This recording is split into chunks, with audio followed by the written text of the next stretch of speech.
going to tell you how Spider-Man came into being.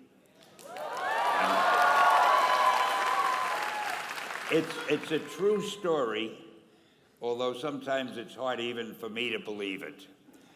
But we had already done the Fantastic Four and I think maybe the X-Men, I can't remember the order, but my publisher came to me and he said, Stan, I want you to come up with another superhero. So I said, okay, and I went home, and when my publisher said do something, I'd better do it because I wanted to keep my job. I thought, what can I come up with now? And the most important thing in a superhero at first is the superpower. Once you get that, everything else comes along. So I thought, what power will I give a new guy? And I saw a fly crawling on the wall. And I said, hey, if I could get a superhero that could stick to walls and crawl on them, man, that would be cool. And no, I'm lying to you. I don't think the word cool was in use then. I probably said it'll be groovy. I'll never lie to you. So I thought that was good. Now I needed a name. So I said, well, let's see, Fly Man, Mosquito Man. I got down to Spider-Man. Spider-Man. It just sounded dramatic. So, okay, I had my hero, I had his power, his name, and then I figured just for fun, I'm going to give him personal problems, because except for you people who are that your lives are perfect, but most other people have personal problems.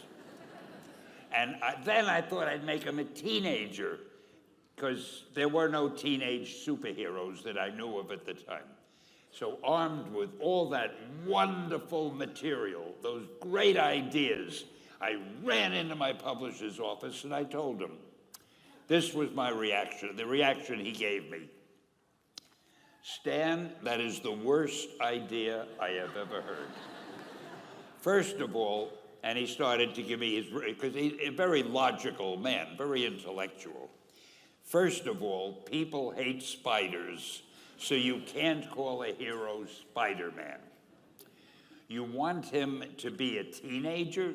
Teenagers can only be sidekicks.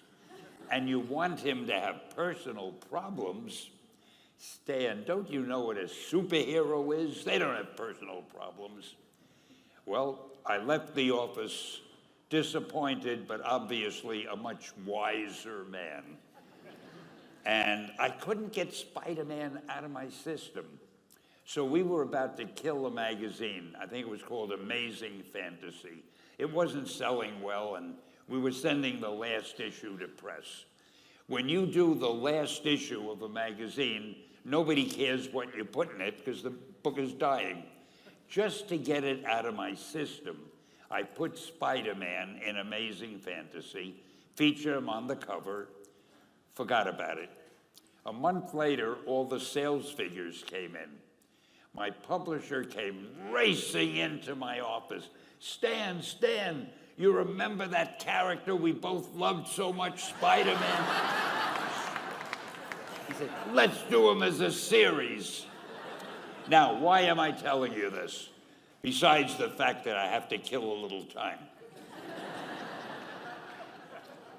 If you have an idea that you genuinely think is good, don't let some idiot talk you out of it.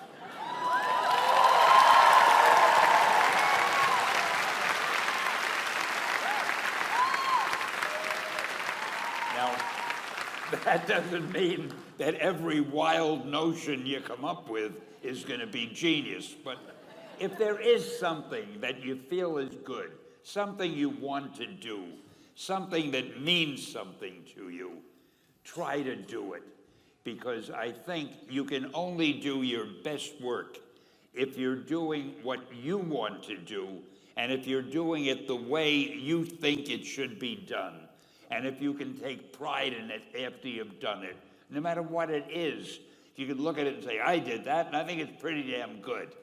That's a great feeling. So don't let idiots talk you out of something that you think is good.